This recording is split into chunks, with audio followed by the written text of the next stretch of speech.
That was a big yawn. You guys just caught the tail end of it. My eyes are watering. I almost threw up because of that yawn. I don't even know why I'm yawning. It's almost 10 a.m. here where I'm from. It's not that early. Definitely a better time than yesterday, which wasn't that early either, to be honest. Welcome back to this attempt number 2 of this Transporter-1 mission from SpaceX. Yesterday's attempt was scrubbed in the last minutes because of the threats from lightning. Lightning is pretty threatening. Weather's looking better in Florida today at the Cape. Not looking bad here either, here in Ohio. Got some overcast, but I can still see some blue up there. So I'm keeping the window shades open because I want that vitamin D, and I like looking at blue sky. It makes me happy. So if I'm a little whitewashed, looking whiter than usual, that's why. So let's muster up. Where are you from? And if you're munching on something, what you munching on? I'm drinking out of the Mars or Bust cup today. So if you have a eccentric mug, raise it up, and Cheerios. I definitely need to trim that mustache, man. It's getting all over the place here. SpaceX has just started their stream. We'll get to that in a minute. We got Texas, first state I've seen. Then Orlando, Athens, Italy, pancakes. I'm assuming that's what you're eating, not where you're from, but that would be sweet to be from a place like pancakes. Personally, I'm a waffle guy.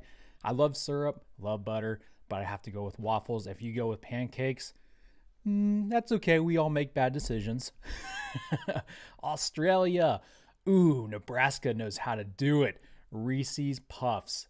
Or do you pronounce it Reese's? I pronounce it Reese's just because I like to be different. But I've also been told I'm weird because I pronounce pillow, and milk as milk. It just sounds better that way. So I'm going with Reese's, but those are delicious either way. Virgin, I read Virgin Beach. I'm like, I need to go there. Virginia Beach. Awesome. Oklahoma, Niagara Falls. Cool. I think that might be the first for this channel. Monster Energy. Someone knows how to rock their mornings. Yeah, there we go. The UK is eating waffles. Knew we could depend on you guys. And what's up, Scotland? All right.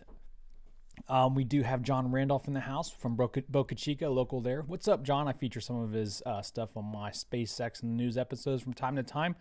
What's up, bro? I'm going to try to come down there for SN10, so we'll have to meet up again. If you'll be there, which I'm sure you will be. Alfred is here. What's up, mods? What's up, eccentric members? Thank you guys for jumping back on. Mike Clark's here with his silver wings. Eric Beavers is back. What's up? Kevin's got the best intro. I appreciate that. I'm glad you like it. You know, back in 2007 when I first started doing YouTube videos, the first kind of YouTube videos I did were those kind of like music cut up videos. I was going into the military at the time, so I kind of did motivational videos for that. But it's kind of the same thing, only this time I'm doing it with rockets, obviously. So that is like my bread and butter. I love doing those kind of videos. It's fun to me. Lonnie, what's up, bro? Had dust flying in my face. We do have a new eccentric member, Rob Van Frank. What's up, Rob Van Frank? Thank you, bro, for becoming a member. Rough Rider Show is back. My Hybrid neighbor, hello from Pal. What's up, dude? Welcome back. And another super chat from a dude with the name I cannot pronounce, but I'm going to try because that's what we do here. We embarrass ourselves. KPD Waroman. Nailed it. That wasn't too bad. Now I'm going to try to do it with just one word. Kipdip Warman. There we go. Mike Clark is also back. Thanks, guys. Thank you, Warman. Waro Man. That's very generous of you. I love you. Mike Clark eating popcorn here in Southeast England.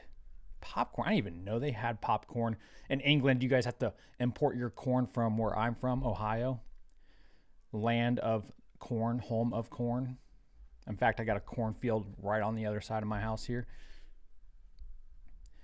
It's fun to watch them harvest it, except they get all those corn stalks in my yard and then the dogs eat them because they're stupid.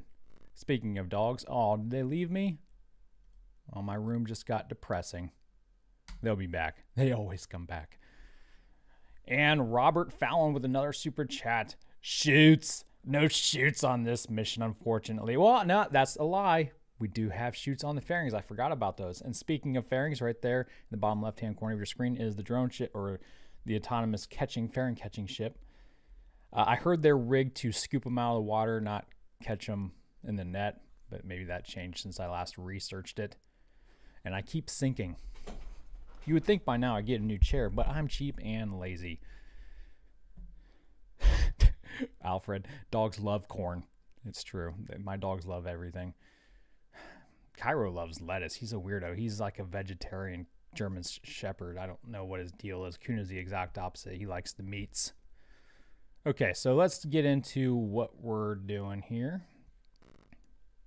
Minimize that and go to SpaceX.com/launches. And let's go over the mission details for today. You scroll on down, meow, get the synopsis. They're targeting today, obviously. Welcome. Glad you could join us. The launch window is 22 minutes. So they have until 10:22 a.m. to launch this beast. The first stage of this booster, this is the 5th launch for this mission. It previously flew Bob and Doug. I make so many people mad when I do that, and that's why I do it. Bob and Doug to the space station back in May. It did the Anasis 2 mission, a Starlink mission, and a launch of Dragon's 21st cargo resupply mission. That was the latest Dragon mission with the new version of Dragon 2. On that resupply mission, it will attempt to land on the drone ship, of course, I Still Love You, which is in the Atlantic Ocean. Now, this is a notable mission for one very big reason. SpaceX is setting a world record by launching or attempting to launch 143 spacecraft. All right, I think I have either a mustache hair in my mouth on my tongue, or it's a nose hair, or an eyebrow, or it's a dog hair. I narrowed it down to those 4. I'll tell you in a minute once I figure it out. I'm going to do a taste test. Kevin, you're disgusting. So 143 spacecraft. All right, 10 of those are Starlink satellites that will be put into polar orbit as well. So it's a big deal. Elon said on Twitter that they are definitely doing their due diligence with this rocket and this mission to make sure it's successful, because if it's not, they're going to disappoint a lot of customers. So this is a big one, guys. I mean, they're all big ones. They're all worth millions of dollars, but this one is definitely a big one. Okay, let's keep on scrolling down. You get a little nice diagram picture. Tasty. Keep on going. I'm not talking about the diagram is not tasty. I'm tasting the nose hair or whatever it is in my mouth. It might just be my imagination. I've had so many hairs in my mouth, it might not even be there. I'll let you know in a minute. I'm sure you guys are interested. Countdown. Right now we're in prop loading, I'm assuming. Let's see, we're at, what time is it? Move out of the way, water bottle. We got about 7 minutes, so T plus 7. Falcon 9 begins engine chill. So should be getting into the engine chill right now. Keep on scrolling, keep on cruising, cruiser. At about 8.5 minutes, we'll have that. Ooh, no. Wow, this one's really, they're really umping this booster out there. First stage landing is about a minute later than usual at 9 minutes and 42 seconds. I haven't seen that in a while. Cool. And then check this out. All right, so this mission is going to be an hour and a half long, but they're going to start deploying these 143 satellites at like, here we go. First one, 36 planets, super doves, 58 minutes and 59 seconds. So we're going to have like over a half hour's worth of deployments sporadically. That's cool, man. All right, I'm closing out of that, and I'm going to SpaceX stream. We're at T minus 6 minutes exactly. Let's see what they're talking about, and I'm going to catch up on your chats. And as a reminder, if we don't launch today, we'll make another attempt sometime in the future, and we'll let you know as soon as we know that date. They don't even know.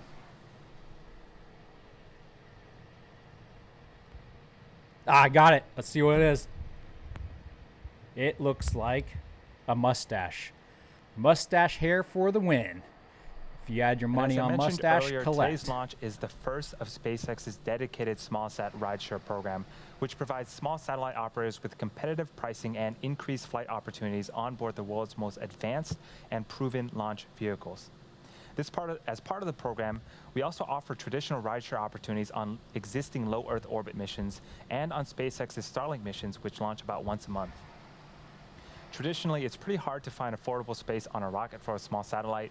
Our rideshare program groups small sats together, making it easier to purchase a less expensive ticket to orbit on a predictable schedule. And unlike traditional rideshare opportunities, our rideshare missions are not dependent on a primary payload. Our missions are pre-scheduled and will not be held up by delays with co-passengers. So that means that if you're ready to fly during the scheduled launch period, you will fly. What that means is if your payload is late to the party, it ain't going. It's not showing up. I like that. That's how it should be. All right. You want to fly with SpaceX, you get on the ball. What's up, guys? Yes, Michael Ernst is right. He is a rear admiral. He's always right. It's a left-handed salute. And people ask all the time, why do you salute with your left hand at the end of these episodes? It's because if I do it with my right, I'm going to jack my microphone up. All right, there is a method to the madness here, a reason for the insanity. Yeah, so the drone ship that's going to catch the booster, obviously because it's a polar launch, is going down toward the Bahamas. So, pretty interesting because normally the drone ship's off the coast of the Carolinas. She's smoking. It's not smoking too bad, but that booster definitely looks a little toasty. Like a burnt marshmallow stick, whatever that means. Do they make marshmallow sticks? I don't really care much for marshmallows. It does that because they are loading super chilled propellant onto the rocket, and they're venting it because if they don't vent the gas as the liquid boils off to a gas, then the rocket will go. Okay, and some of it also condenses on the outside of the rocket and just evaporates when it hits the warm air. What's up, Daytona? What's up? Oh, I was going to say what's up, Barcelona, but people are recommending I get a new chair, apparently. Would anyone sponsor a new? Now it looks like it's smoking from that angle. Smoking's bad, okay. In this case, it's good. Yeah, I would like someone to sponsor a new chair, but I just haven't done it yet. I like this chair because it has a stool that comes out from the bottom of it, so I can put my feet up and kind of tilt this thing way back like so. God, almost fell over. We can go pretty far back. I'm just not that flexible. All right, need to do more sit-ups. But yeah, I mean, I don't really want to get rid of this chair. It also comes with a pillow, right? Pronounced or spelled P-E-L-L-O-W. That's how I pronounce it. This is a free advertisement for Crayola. I wouldn't recommend their brand because obviously their chairs keep sinking. Freaking pillow. Won't even go back on the chair. What's up, Montreal and Monica, South Dakota, and India is also tuning in. Welcome, Earth. Let's watch this boomstick light up, shall we? Alex is here. Thanks for modding, Alex. The lawyer wife just got a new chair from her office because her old chair that she got when we moved into this house was flaking all over the place. So maybe I'll have her get me a chair because her chairs turn out to be quite For those just joining us, this is the Transporter-1 mission for SpaceX, the third launch of 2021 and the first dedicated SmallSat Rideshare mission for SpaceX. And we just heard the call out that LOX loading is completed. Again, that is the last of propellant loading for Falcon 9. And on screen, you can start to see some white clouds forming around Falcon 9. That is normal and expected for us at this stage in the countdown. That is liquid oxygen condensing as it meets the warmer ambient temperatures of the Florida air.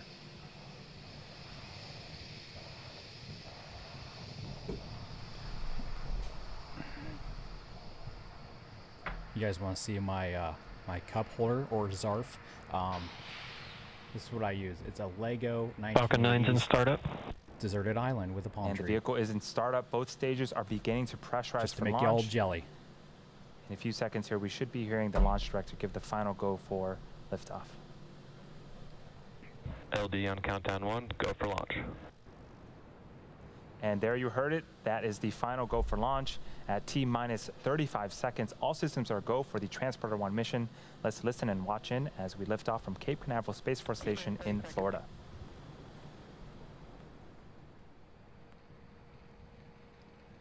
You're just in time, Carrie Turner. Thanks for joining us. T-minus 15 seconds. 10, 9, 8, 7, 6, 5, 4, 3, 2, 1, 0. Ignition. And liftoff. It's away.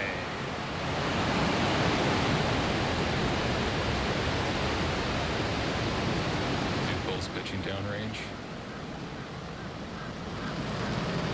Stage 1 chamber pressure is nominal. It's looking fuzzy. Look at all that. that fuel or the condensation coming off of it. That's awesome.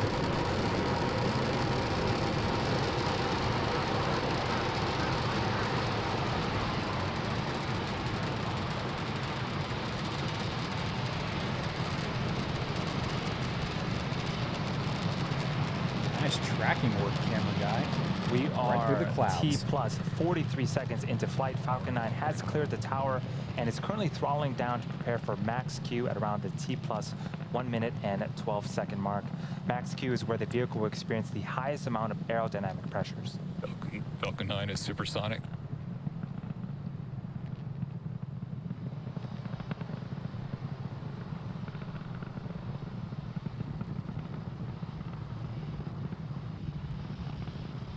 Another impressive shot. Max Q.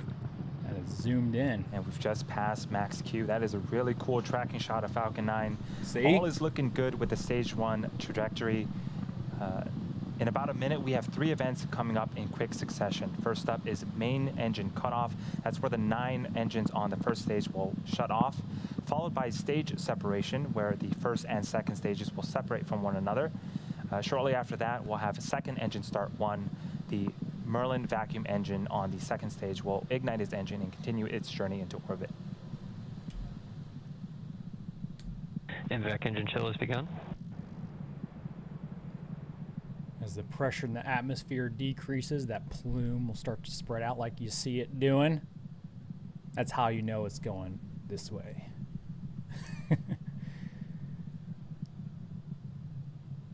Looking good. We're about 20 seconds away from main engine cutoff, the start of those 3 events happening in rapid succession.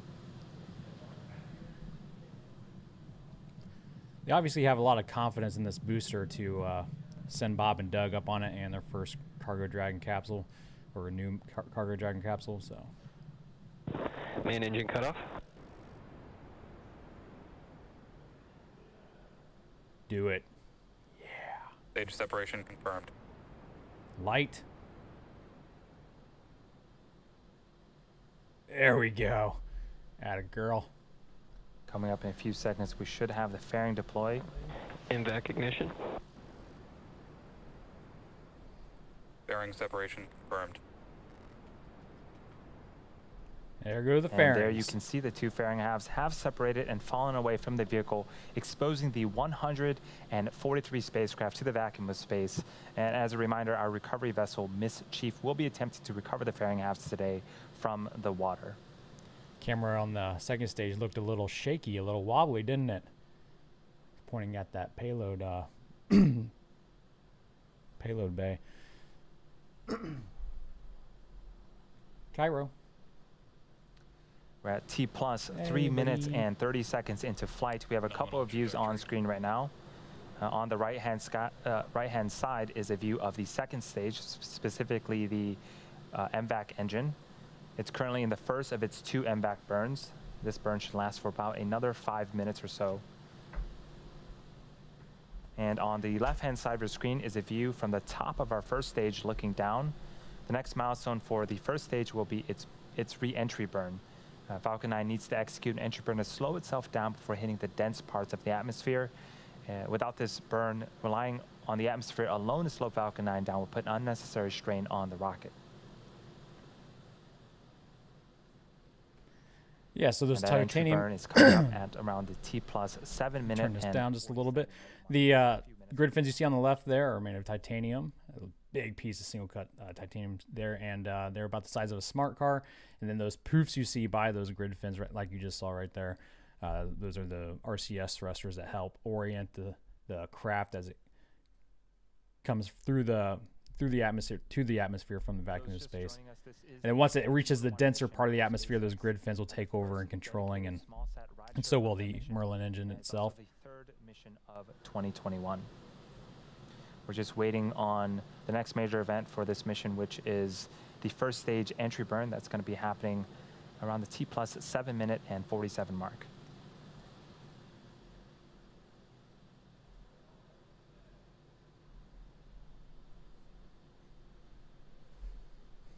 You can see some periodic bursts of gas from the first stage.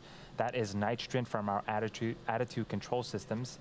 They help to ACS. orient the first stage as it continues to make its descent back towards Earth.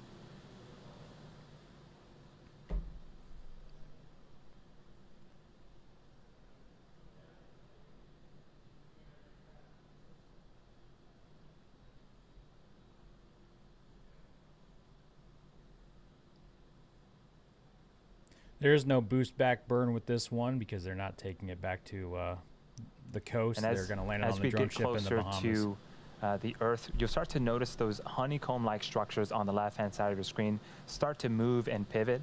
Those are our hypersonic grid fins, and those help to steer the first stage back as it returns back to Earth.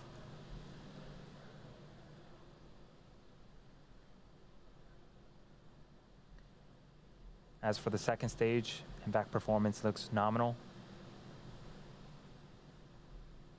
Just a few seconds after we finish the stage 1 entry burn, we'll be shutting off the second stage Merlin vacuum engine and enter a small coast phase. Again, we'll need to relight this engine later on in the mission to get to our eventual destination in orbit.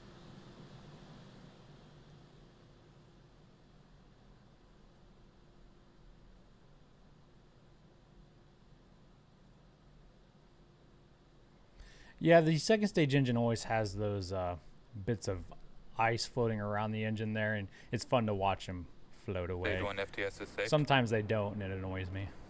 We are about 45 seconds away from that stage 1 entry burn. For the entry burn, it is a 3-engine burn, so 3 of the 9 Merlin engines on the first stage will relight and start to slow the stage down before it hits the denser parts of the Earth's atmosphere. You can definitely tell the first stage got a lot more altitude this time because it's taking a lot longer to re-enter. It's pretty cool.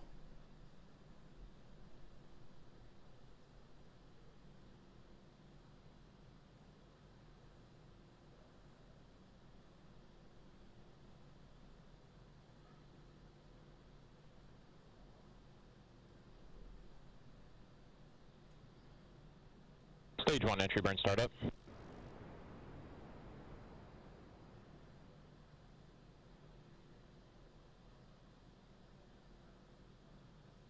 And there's the entry burn. 3 of the 9 Merlin engines have relit. This burn is expected to last for about 30 seconds.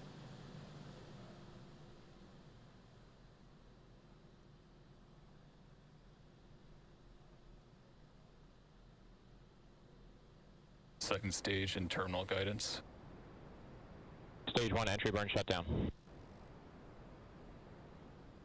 And you can see on screen the entry burn has concluded, and in just a few seconds we should be hearing the call out for second engine cutoff, where we'll shut down the second stage MVAC engine. I don't know the answer to this, but I wonder if this is going for like a record with distance for this first stage. I haven't heard anything about it, so probably not, but it's going pretty far down range. There's the second stage. Also signal stage 1, Cape expected. What's up, Lab? Everyone, Lab Padres here. The second stage has shut down its engine. We'll be talking about Starship here in a little bit. Got some good news with that. Now, as I mentioned earlier, we are going to be attempting to recover the booster for a 5th time Nominal parking orbit insertion. on our drone ship. Of course, I Still Love You. The first stage has one more burn left, the landing burn, and it begins just before we touch down and provides the booster with a soft descent before we land. That should be starting up anytime now. Here we go. A lot of water on the lens there. Don't worry, they'll get that off. We did get confirmation of the second stage fire. that it did reach a good parking orbit. SpaceX doesn't use windshield wipers to clean their camera lens. They use rocket engines. Stage 1 landing leg deploy. LOS stage 2, Cape Come Canaveral on, baby. expected. Stay with us. Looked, it came in hard, but it didn't. It slowed down. Nice. And Number Falcon 9 5 returns safely once again. That is the 5th time for this particular booster and the 73rd recovery of an orbital class rocket. Great way to start off the mission and a great way to start off the Sunday. We're now going to coast for the next 45 minutes or so while we wait for SES2, or second engine start number 2. We're going to leave you with an animation that shows you where we're at in the coast phase, and we'll see you back here at the T plus 54 minute mark. Sweet. Here comes the futuristic space music. All right. Yeah, that was a great start to the week. I forgot it's Sunday morning. New week has started. SpaceX has landed their booster. Good stuff. Big guy with dreads is here. It is a great week. What's up, man? Lab Padre. Yeah, if you're not subscribed to Lab Padre, do it right now. Go to his YouTube channel, subscribe, because he always has live Starship feed for us to keep an eye on that, baby. And speaking of Starship, we have gotten word from SpaceX that they are, quote, hopefully targeting early next week, which would be this week because he said it early yesterday morning. So we're looking at maybe Monday, as early as Monday, as long as the TFRs haven't moved. Let's go check that out right now, okay? Let me get this pulled up. We'll make sure the TFRs are still current. I don't even know if they have road closures. We'll discover all this together because I haven't looked at it yet today. So let's bring this down, meow. And let's bring over the FA website, and let's bring it big screen. Okay. Scrolling down Florida, I just look for the TX and space operations. These are the most current ones. Keep going, keep going. This is a good sign. That's Van Horn. That's not Boca Chica or Brownsville. There we go. Brownsville. Yeah, they're still current.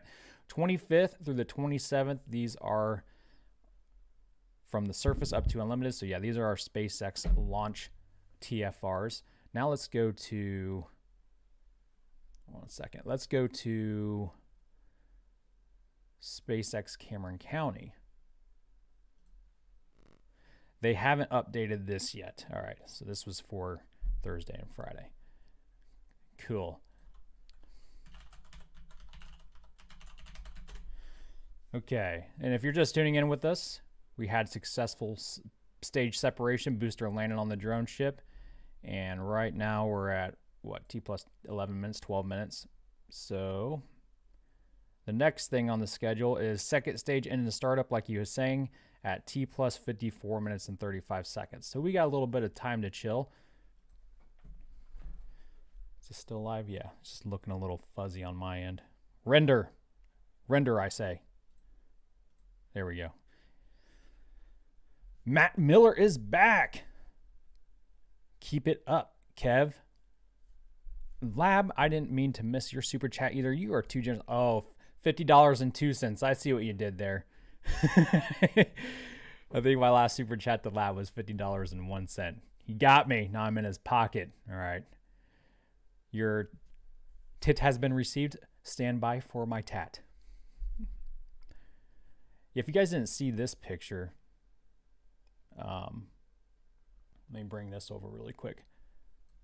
This is what the what do you call it? The release mechanism in the payload bay that releases all these 143 satellites looks like.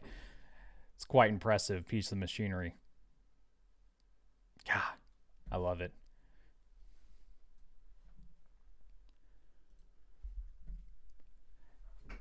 Matt Miller, how you doing, bro? I gotta pull my chat back up. It minimized on me.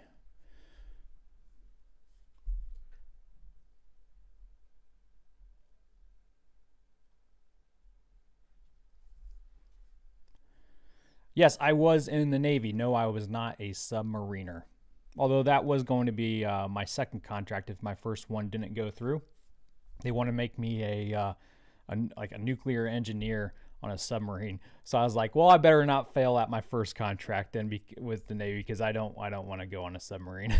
It's go down for like 4 or 5 months at a time with a bunch of bros.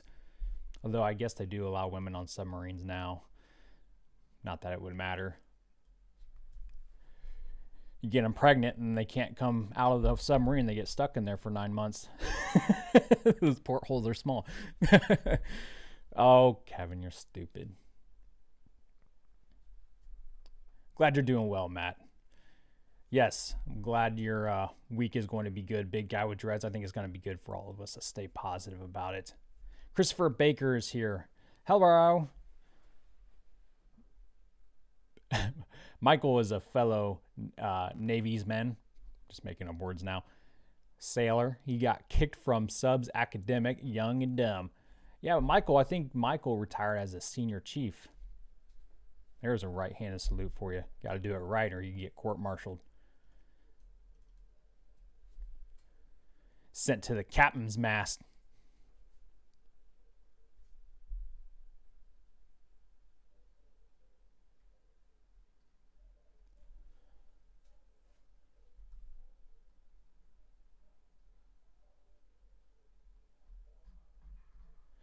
In fact, since Lab is here, this is what I want to do. Why is my little toolbar at the bottom of this thing? There we go.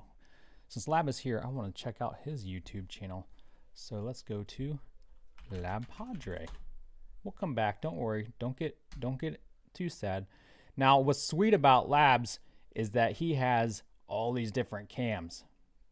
So he's got Nerdle Cam, my new favorite cam, which is the Launchpad cam. We'll hide his chat so we don't snoop on him.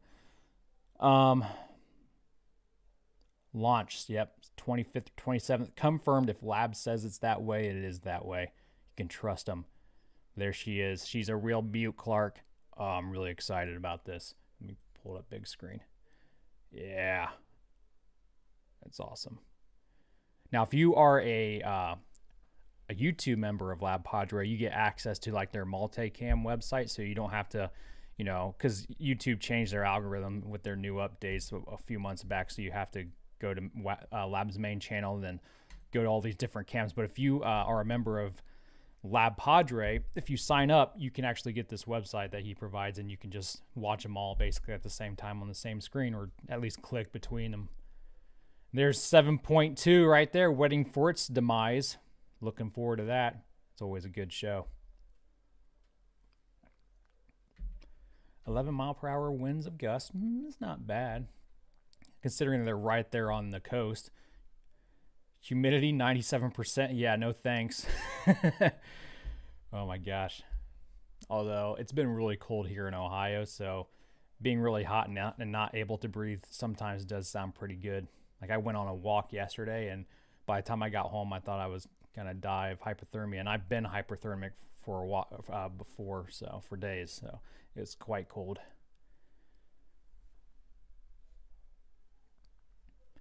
Okay, let's go back to what we're here for. SpaceX. Yay, SpaceX. Why don't they, ooh, that's us. We should click on that and get some like inception going on, a stream within a stream. Look at that, Lab Padre's at the top of my suggestions list because I click on them the most. This is the one we want. Yes. Is Stumps here? Let me scroll up. Stumps. Go Kev. Stumpy needs coffee. Kev needs coffee too. Kev needs to try coffee. Stumps, like I told Lewis the other day too, and I think I might have told you, but just to reiterate, and for everyone else, for SN9's flight coming up, hopefully on Monday, I will be stopping by their live stream of that. I'll also be streaming myself as long as SpaceX live streams it, which I'm sure they will. So we might have 2 streams at once going on my end, but I will definitely be on Lab, so make sure you tune into them, support that channel.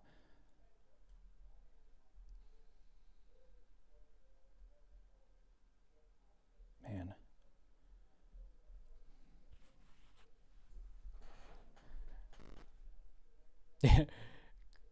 yeah, Alex, I'm with Christopher. I want to know, are you working right now? Are you driving? If you guys don't know, Alex125 NASA is always working. Alan Wilder has family in Ohio. We Ohioans are everywhere.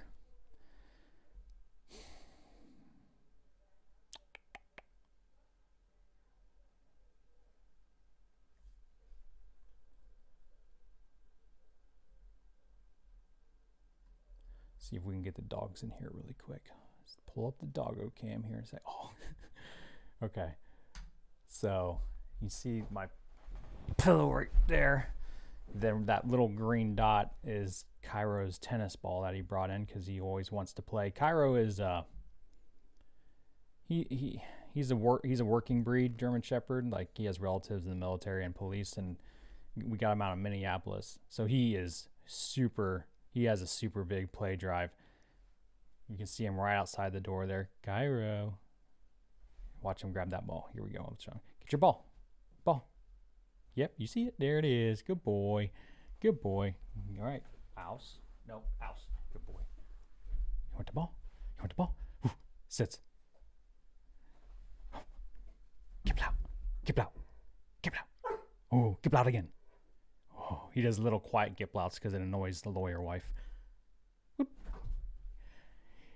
He's he just turned, oh crap. We got him in 2014, so he just turned 7. No, he just turned, he turned 6 in August. And he has kind of a bad back because he played a lot of frisbee growing up because, again, he has that super big play drive. He doesn't have a great back, so he doesn't, like, we don't run him or anything anymore. We just let him annoy us. Kunu, he has bad hips, and he's 5 years old, and we rescued him when he was about a year old or 2 years old. Oh, of course, he's going to ring his ball in now. He likes to play soccer. He's pretty accurate, too. He's pretty good. He has some pretty good footwork.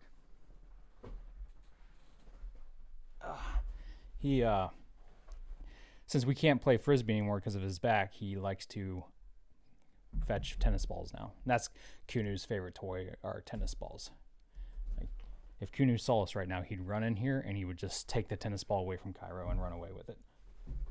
So this is a precious moment for Cairo. He gets a little bit of one-on-one time with Masta.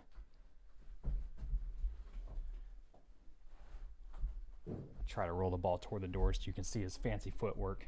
But he's a pretty good goalie, though. Like, he can stop these balls pretty good, man. All right. Move this pillow out of the way. Here we go. All right, come here.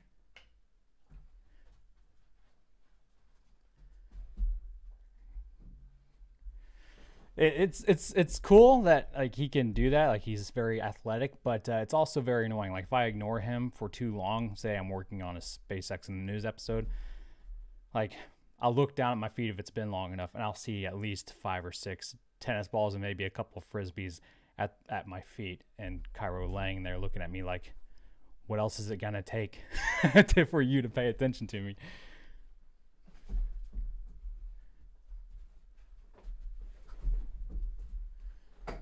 He's a goofball. Okay, enough. I'm sick of your tennis balls hitting my feet. Go away. You want to say something into the camera? Ouse. No, I said ouse, not walk that way. Come here. Over here. Sits. Sits. Say something.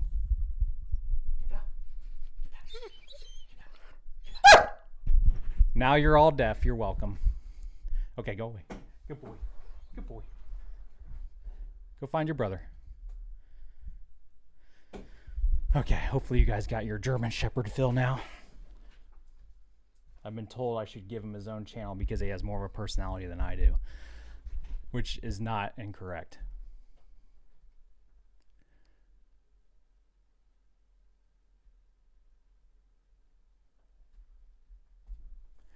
Oh, yeah, so I think he finally gave up. Yeah, Cairo has to, when he plays roll the tennis ball or whatever, he has to have a toy in his mouth. It keeps him from wanting to bite the tennis ball that he's trying to roll to me, because if he doesn't have a toy in his mouth, he'll just grab the tennis ball with his mouth and run away. So he knows that if he needs to resist the urge to actually fetch the ball with his mouth, he needs to have a toy already in his mouth. He's weird. But it makes sense.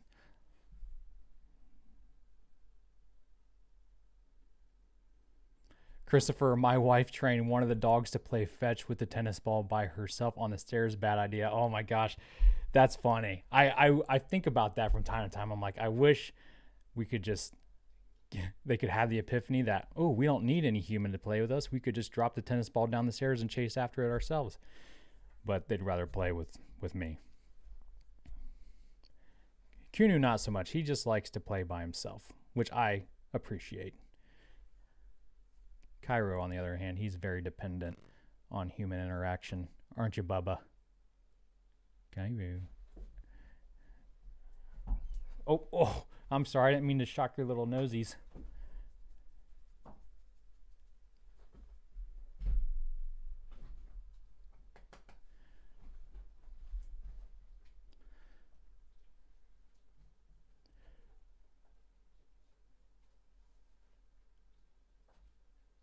I could just put him on here as like a screensaver while I go to the bathroom or something. He could just keep you guys entertained.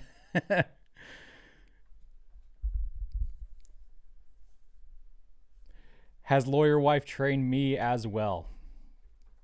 Yeah, but I'm too dumb to notice. It's like that Big Bang Theory episode where Sheldon trains Penny using Pavlov's dog with the little chocolates to manipulate her and train her the way he finds her less annoying. I'm sure the lawyer wife has done that. She's a master manipulator.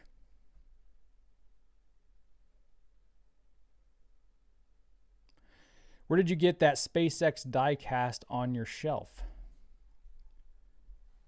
The 3D printed Starship. I'm trying to think of the name of that. I gave them a spot for free in one or two of my episodes a couple months ago. I can't remember their Etsy store name. Bohemzo, that's what it is. Bohemzo on Etsy.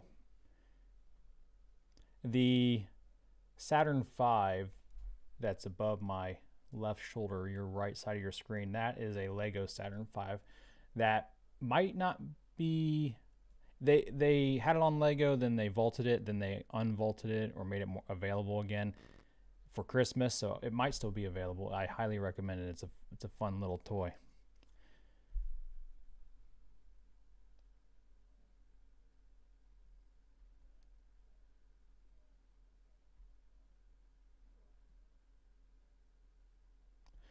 If you guys are just tuning in with us, if anyone's tuning in or is catching the stream right now, we're at T plus 27 minutes and about a half hour, a little less than a half hour.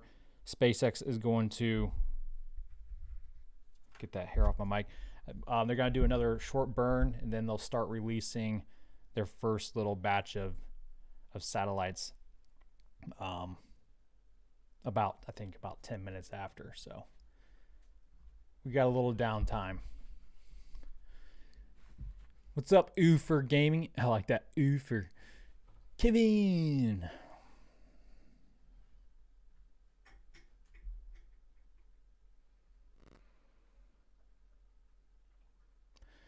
Am I excited for my future gold and diamond play button? It's going to take some time, but we'll get there. I might be like 90-something years old and have dementia, but I'm sure I'll be happy to see something shiny. Yeah. Here's my silver play button award right there. I like it. Sometimes I forget it's up there, but I do take pride in it. It's all thanks to you guys. Wouldn't get here without you, obviously, without 100,000 of you.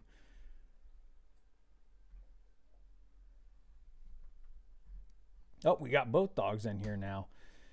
We got one blob in the top right corner, another fur ball there.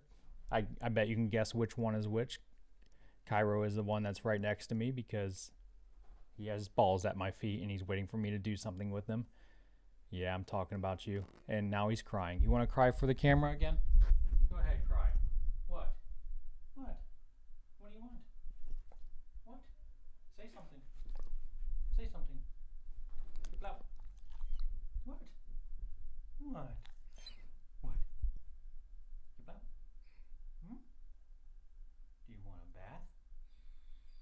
You want a bath? Oh, there's the wine. Now I take the microphone away, you little turd.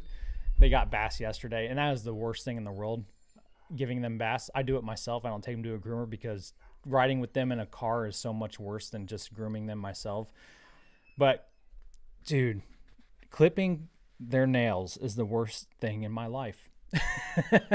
So the Cairo used to never be so bad about, but I think one time when I took them to the vet to get their teeth cleaned, they just went ahead and trimmed their nails or whatever. And they might have like hit us quick or something, because ever since then, he does not like me trimming his toenails. And so yesterday we started up here on the landing where he's standing right now. And by the time I was done, we had gone from the room on the other side of that landing to this room. And so when I was done, I had to vacuum up I had to vacuum the whole upstairs because there was toenails everywhere. Kunu's easy. He just loves attention. He'll just lay there and let you do whatever you want to him. And then I cleaned their ears. So we went to this vet. The whole time, it's like when we moved to this house in 2018 and we got a new vet over on this side of town. And he had this like ear infection kind of problem ever since we moved in. It might be because we have farm fields around us, but this vet could not figure out what to do. She did like lab tests and stuff. She didn't know how to fix it. We even went to a different kind of healthier food, I guess, even though what they already eat is more expensive than what I eat. That didn't work. And finally I was just like, you know what, I'm going to try a different vet because you're not doing anything for us. So we went to this different vet closer to our house. And the main reason why we went to this vet is because riding in a car with Kunu there, right there, riding in a car with him is the worst thing in my life. It's definitely more worse than clipping Cairo's toenails because he loves car rides so much. He won't sit still or shut up, and he'll slobber all over you. And because there's dog hair. It's like being tarred and feathered, only with dog saliva and pet hair. So when you get out of the car with him, you feel like Swamp Thing. All right. So that's why we went to this. Ooh, check it out. That's a sweet shot. Let me pull that up big. So we went to this vet closer to us, and only one visit, they gave us a solution and ear cleanser. Cairo's ears have been perfect ever since. So I clean their ears, and then I give them a bath, and they always get doggy ice cream after because that's their reward for cooperating, even though they weren't really cooperating. Cairo was revolting every time the whole time. Lab. Bow wow. Yep. If they're saying anything, let's see if they're saying anything. Nope, they just still got that space elevator music going. That's impressive. Like, it doesn't look as impressive when you, I mean, it's still impressive, but it doesn't look all that special when you see it on TV or on the internet. But I guarantee, and I haven't even seen it myself, but this thing's like 20 stories tall. If you see it in real life, that thing is massive. That would be such a show. I'm going to put it on my bucket list, at the end of the bucket list, because I'll probably die if I ever try to watch this thing land in person. Probably land on my head or something. But yeah, I've never seen a launch, and which is sad because I'm in America and we launch rockets like every week now. But I want it to mean something special, kind of like losing my virginity. I want it to mean something special, so I'm gonna wait till I either see a Starship launch or a Falcon Heavy launch. And Starship SN10 should be coming first, I hope, because the next Falcon Heavy launch is until I think February if they haven't pushed it already. So I think that would be an incredible sight. Not that a Falcon 9 mission wouldn't be exciting either, seeing that booster land, but it'd have to be at LZ1, right there on the coast.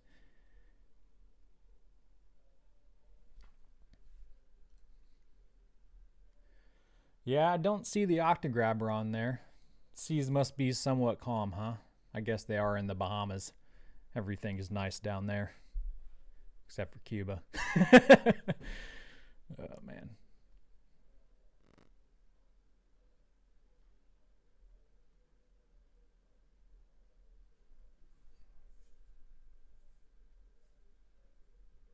That's a great joke. The Fordness indeed. Touche. She couldn't find the vet. He's talking about the vet. She couldn't figure out what was wrong with Cairo's ears because she did lab tests instead of German Shepherd tests. I love it. Love it. Gosh, I wish I came up with that joke, but I won't steal your credit, bro. You guys hear that? That was a great joke. No? Kunu, are you alive? Bark once.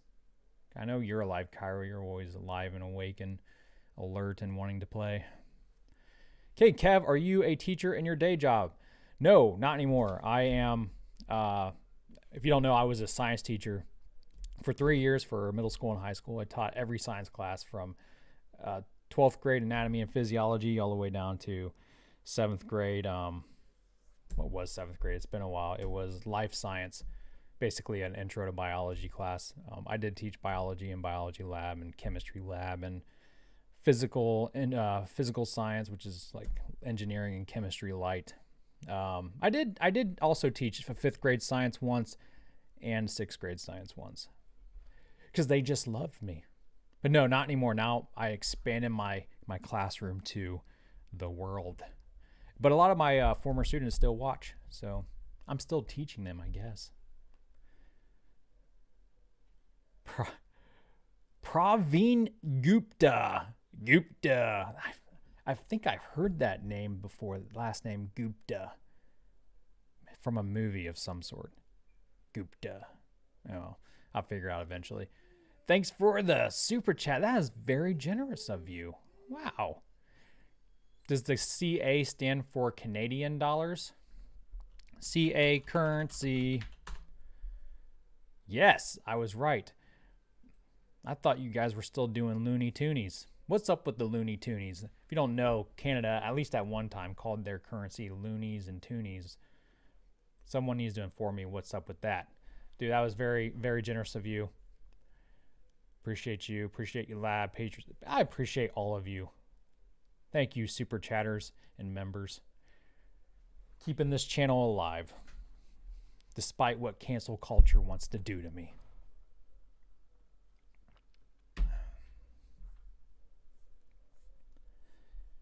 You know, I do float the idea from time to time. Maybe I'll like go back to teaching, maybe like substitute teaching, because there, at least when I left teaching, there was a real need for teachers, especially science teachers.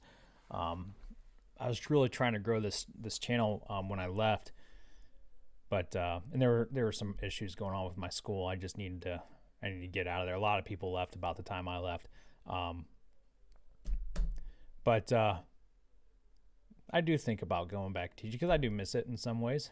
In other ways, I don't. I mean, can you imagine dealing with kids all day? It's the worst.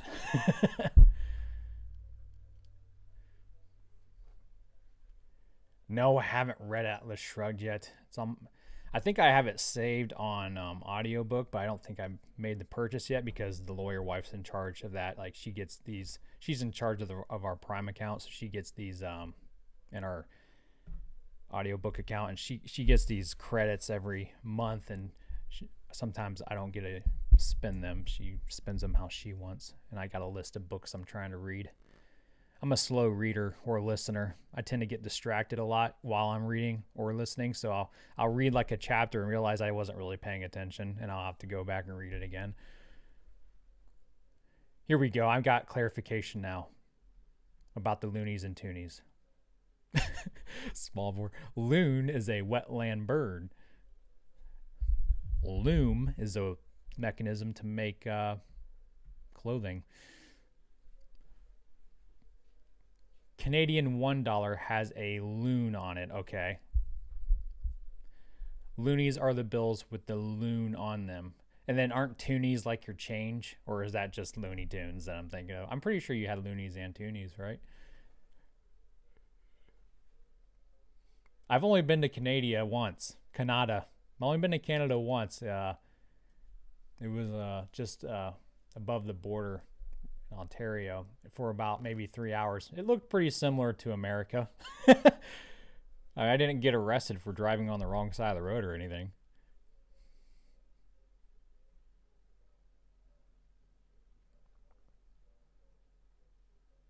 Toonies, I think, are the $2 bills, says Mike Clark. You guys have $2 bills?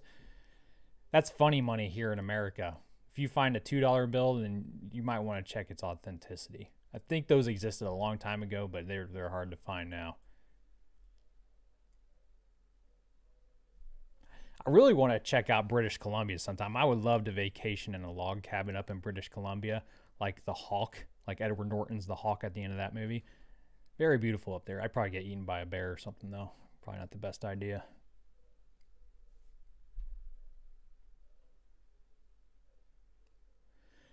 Richard Winters. Yeah, that's what I was. They drive on the right side of the road. That's why I didn't get pulled over. I was doing it right. It's not like Europe. Although, which surprises me because, you know, basically the UK owns Canada, right? That's a joke too, right?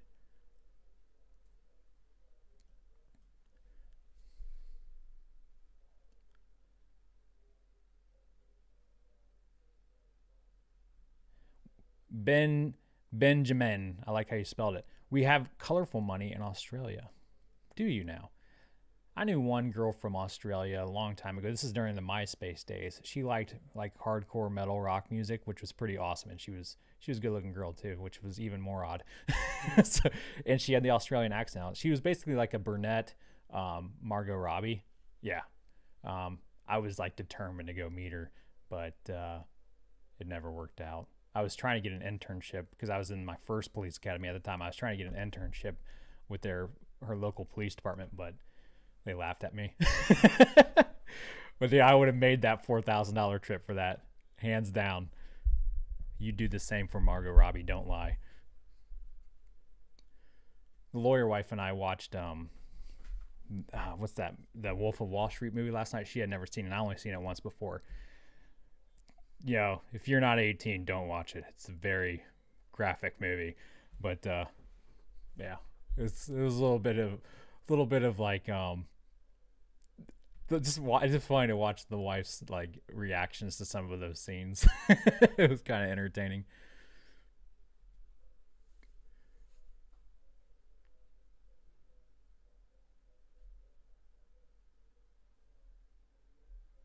In Europe, only the UK drives on the left, maybe Ireland too, but not sure. I would also like to visit the home of James Bond. He is my favorite movie action star. Go visit MI5 or MI6. You think they give tours there?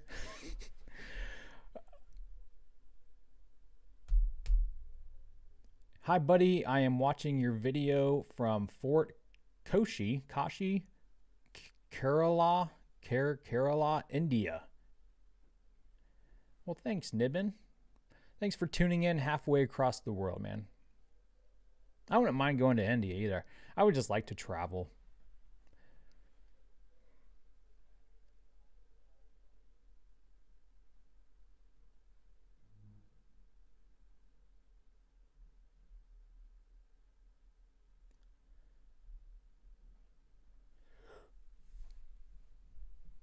Apparently, I guess every country in the UK does drive on the left-hand side of the road. I think that's what we've come to a consensus of in the live chat. And no, I don't know why that is. I never really thought about it.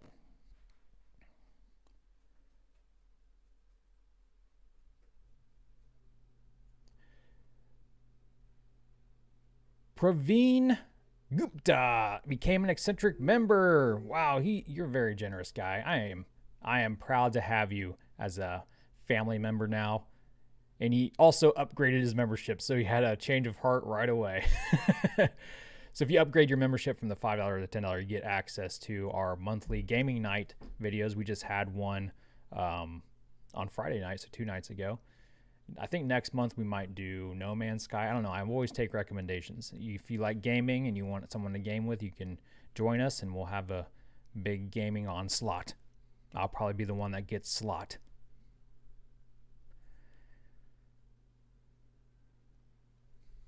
You can also join up on Patreon if you're interested in. We have a $3 tier that gets you access to our Tuesday episodes of SpaceX in the News, where I go more in depth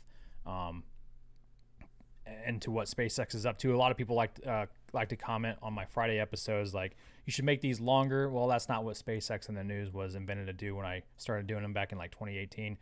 I always wanted to keep them short, definitely under 10 minutes when I can. And that's just because they're originally meant just to keep people informed who are too busy to do this research themselves. So if you're commenting and you're like, oh, these videos are too short, or I already know all this stuff, this channel is probably not for you, but you are welcome to keep watching for the entertainment if you wish. So yeah, our Tuesday episodes are the longer ones where we get more in-depth on that kind of good stuff. And then any other episodes I do, you get access to. If you go to the $5 tier, you get access to like our live videos that we don't do on YouTube, like Rocket Lab or Blue Origin or NASA kind of launches.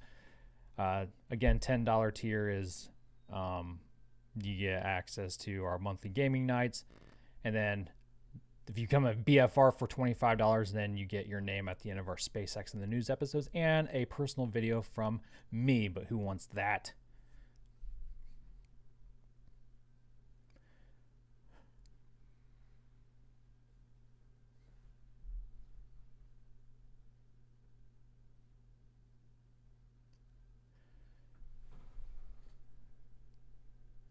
Lab's still here. You, Lewis, you enjoying your day off down there? I don't think anything's going on today in Boca, is it? SpaceX kind of has a, I don't even know if it's an official agreement, but kind of like an unofficial maybe. Maybe Lewis can exaggerate on or specify, elaborate. That's the word I'm thinking of. They try not to do testing on weekends because they have that public beach right there. So most of the time, nothing really happens on the weekends when they can help it. But, you know, SpaceX does have a lot of influence with the county, so they probably get their way most of the time if they need to. He's just chilling and sipping coffee. Everyone but me is sipping coffee. I gotta get some, man. What kind of coffee do you guys recommend? I'm getting serious about this. Do you recommend Folgers, Black Rifle Company, Black Rifle Coffee Company? Those are basically the only two brands I know. So you got it. What's up, Stumps? You got to give me the brand if I'm going to get some. The lawyer wife does, like, she has cappuccino, frappuccino. I don't know. She doesn't, she had those little cups that you put in the thing in the machine and it just does it. So I don't know what you call those things. Lattes. See, I don't drink any of that kind of stuff. I drink OJ, and at least I used to drink OJ in the morning. Now I just drink water. I've become quite boring. I need to spice it up. I need to try a cup of coffee. I can be like Sheldon. Again, another Big Bang Theory reference. Sheldon when he drinks his first cup. Yeah, where's the coffee? And he gets some. K-cups, that's what it is. Krager machine. It's not Kroger. I know what Kroger is.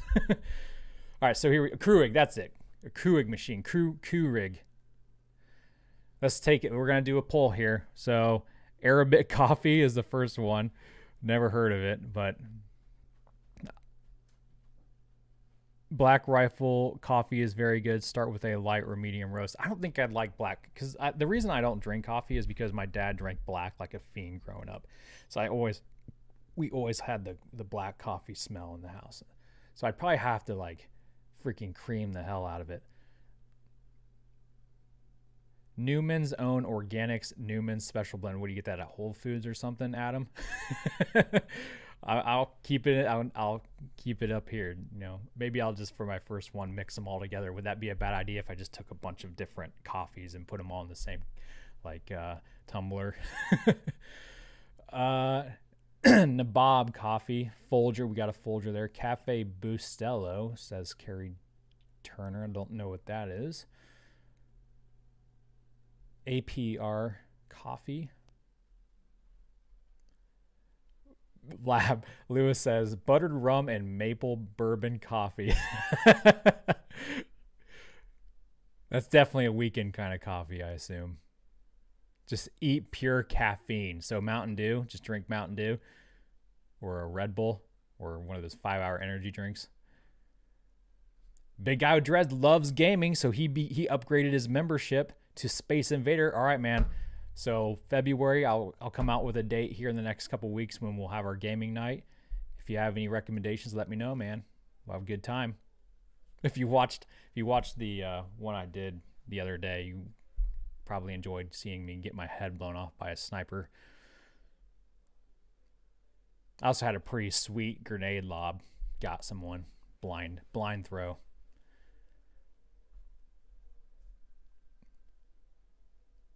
So the speed at which you brew your coffee brews can change the taste, kind of like cooking a steak.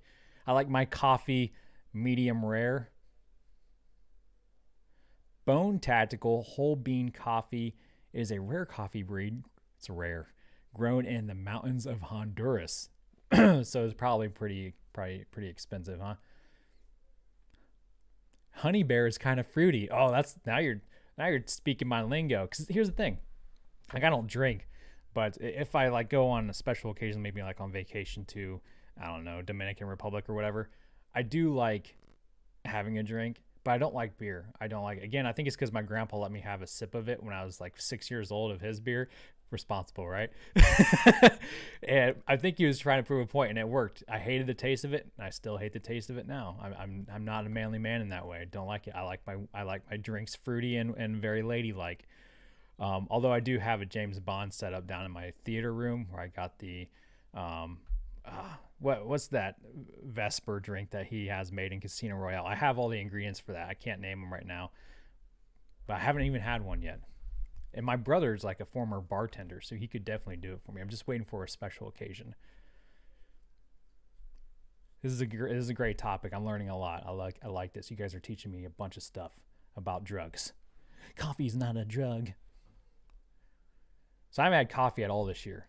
Or not coffee, caffeine. I haven't had any caffeine at all this year. So we're on day 24. And man, did I have a big headache there for a while. But dude, I feel like pretty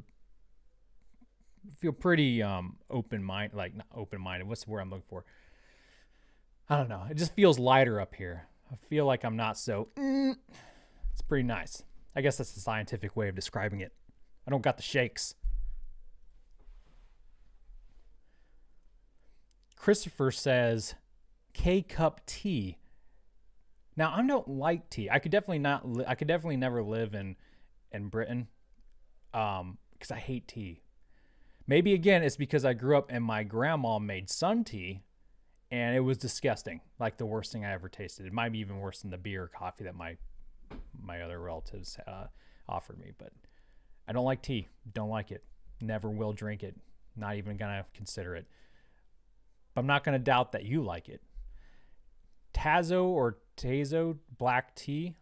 Oh, so that sounds like a mixture of coffee and tea or something weird. It's a hybrid. That sounds double gross.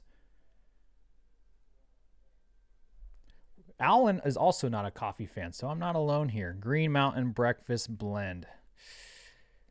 There's so many options. I didn't even realize I saw it was like basically Folgers and that's it.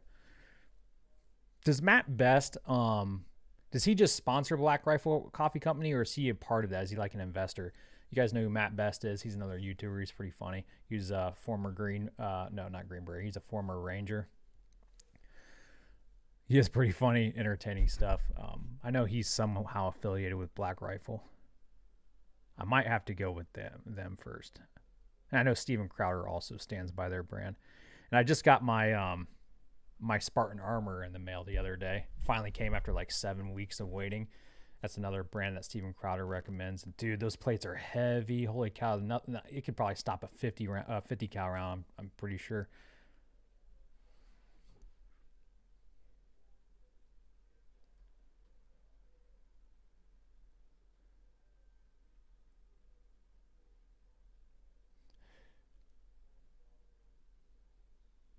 Still waiting. Obviously. Kunu's still waiting too, aren't you, bud? I don't know what I'm waiting for. I'm just waiting for you to be done. That's a German Shepherd. That sounds Russian. Ooh, Italian espresso is the best. Now, I believe that because Italians have the best everything. Love their food, especially their pizza. Pizza's not Italian food. It's made in America. Is that even true? I don't even know what to believe anymore. I like me some Italian food, so I'm sure their coffee or their espressos are delish. Lonnie, K-cups depends on the purveyor. Some are crap, some are okay. Let's see what they're saying really quick. Off at 10 a.m. Eastern from Cape Canaveral Space Force Station, had successful stage separation. We landed our first stage on our drone ship for the 5th time and successfully completed our first second stage burn. On screen right now is a view of the second stage MVAC engine. We are waiting to relight that engine for the second and final burn. This burn will be a quick one, lasting only 2 seconds. Some people think 2 seconds lasts a long time.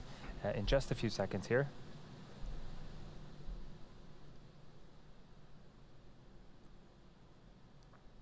And if we don't have footage of it, we should be able to get confirmation over the nets.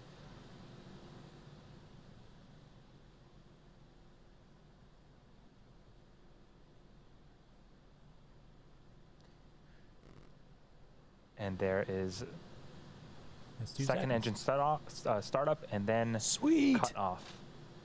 See the locks there? That was a camera inside the liquid oxygen tank. Now we're waiting for confirmation of a good orbit on that second stage. Nominal payload orbit insertion. There we go. And there's the call out that we want. That is a confirmation of a good orbit. Next up will be the deployment of our 133 spacecraft on board the mission, which will occur over an 18-minute period. And as a reminder, today's mission is the first dedicated SmallSat Rideshare Program mission. We created this program to provide small satellite operators with regularly scheduled rides on board Falcon 9, Falcon Heavy, and in the not too distant future, Starship as well. These missions offer competitive pricing to our customers, as well as increased flight opportunities and flexibility. As part of this program, we're also offering traditional rideshare opportunities on existing low Earth orbit missions and on SpaceX's Starlink missions, which provide launch opportunities about once a month.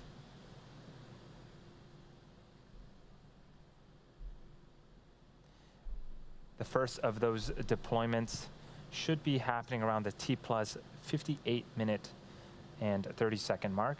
There's a view of the Transporter-1 payload containing all 143 spacecraft. So we'll get to see some of these, probably not all of these, but some of them deploy, which is always fun to watch. Big For guy today's with ride shares, there are 11 ports on our payload adapter responsible for sending 133 spacecraft plus our 10 Starlink satellites into orbit. Some of these ports will have multiple deployments. For these, over the countdown nets, we'll hear callouts for when the deployment sequence has begun, and another callout for when the deployment sequence has completed.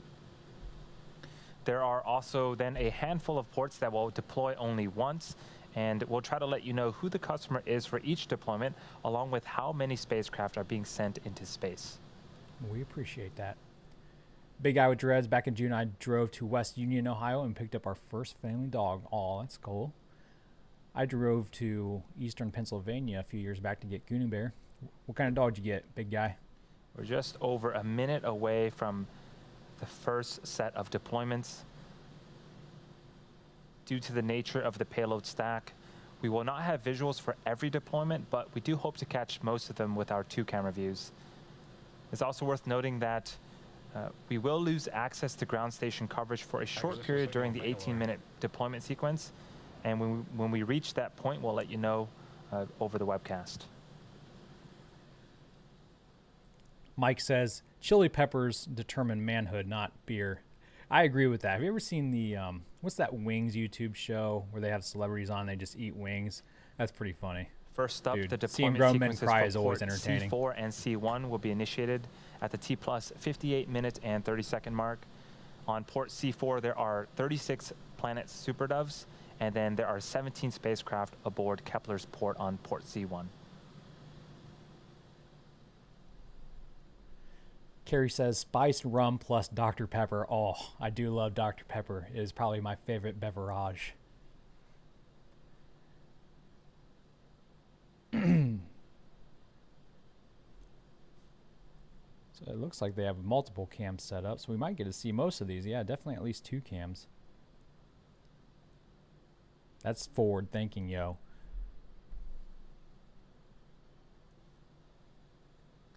And we're hoping to get Ports C4 and C1 deployment sequences initiated. those callouts. The deployment sequence has started for 36 of Planet SuperDoves on port C4, as well as the 17 spacecraft aboard Kepler's port on C1. We're expecting these deployments to conclude about 11 minutes from now. In just a few seconds, we should be starting up the deployment for our customer Maverick, which contains 3 CubeSats for NASA's Small Spacecraft Technology Program's VR-3X mission. There it goes. You see it? Off into the It's going to be abyss. deploying from the aft end fuel dome, which essentially is a small platform mounted on the back end of the second stage fuel dome, right above the MVAC engine. Aft end payload deployed. And there you heard the callouts.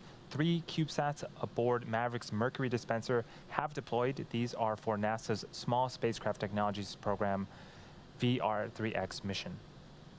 The next callout will be to start deployment sequence for our customer NanoRacks around the T plus 1 hour and 8 minute mark.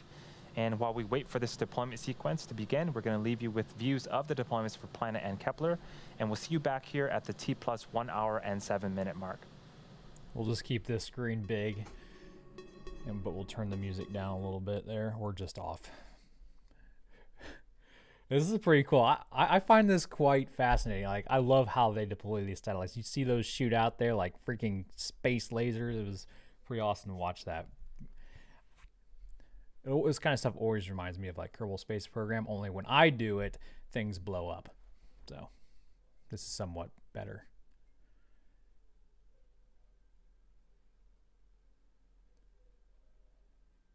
Dude, Benjamin, you are right. I was just thinking about this yesterday. Crowder has been quiet as hell lately. Like, he hasn't posted anything since before Christmas, like way before Christmas.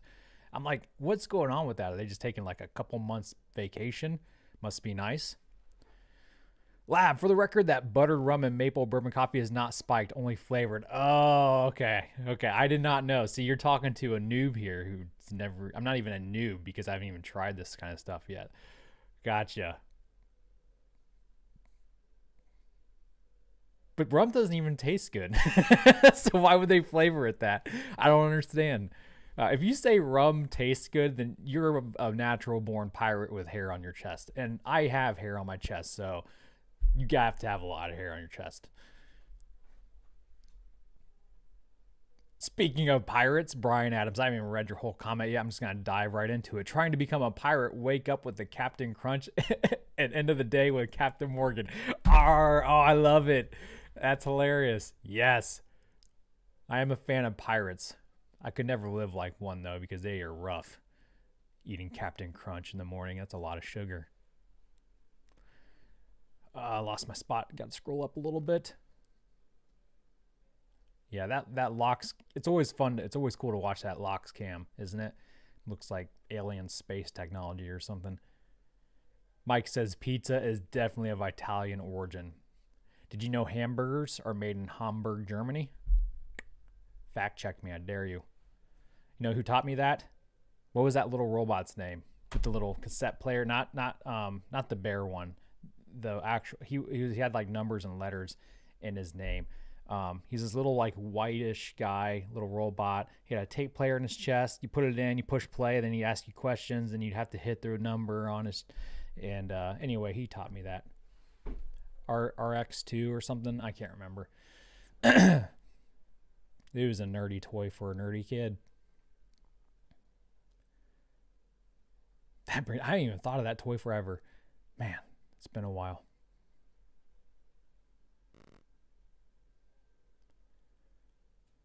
Big guy, you got a Belgian I always have a tough time saying this name. Malinois. You got a Belgian Malinois? Dude, good for you, man. They're basically like smaller German Shepherds with less hair and a really chompy bite, yo. And German Shepherds have a chompy bite. Like when Cairo or Kunu snaps, you can hear it across the yard.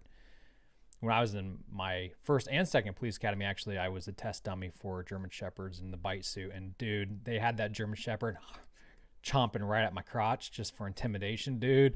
I could feel the breeze on my testicles. I could feel his breath. Oh, it was bad. No, I wasn't naked, for the record. This is how powerful their breath is. You can feel it right through your clothes. You feel the vibration of their chomp.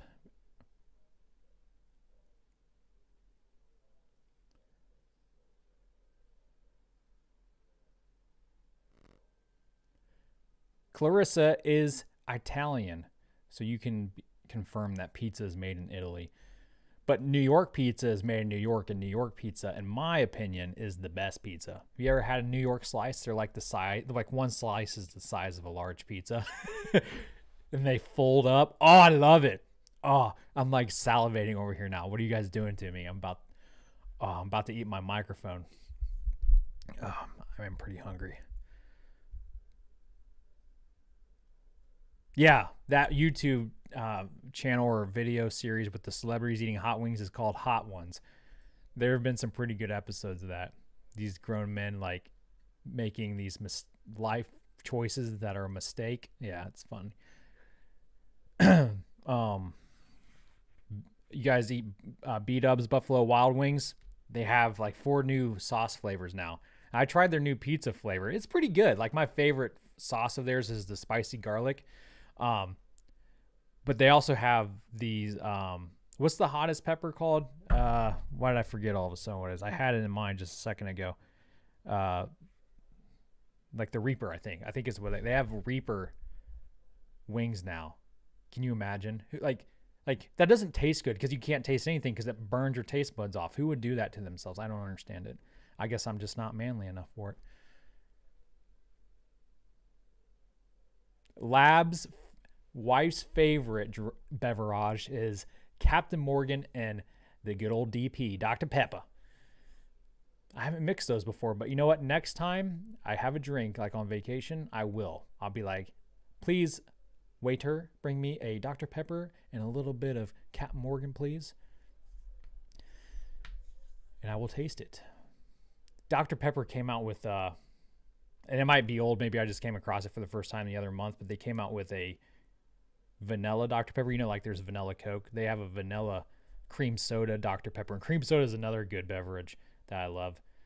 Cream soda and Dr. Pepper mixed, that's heaven on earth. It's heaven on earth. When I do start drinking caffeine again, that's probably going to be my number one go-to. I might have to throw some Captain Morgan in there.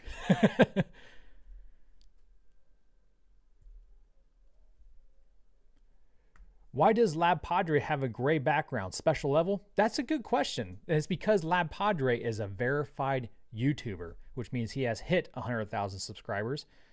And at least that's where the check mark comes from. The gray background, that's probably Lewis's doing because he's a computer whiz, man, with his whole setup thing. I could never do that.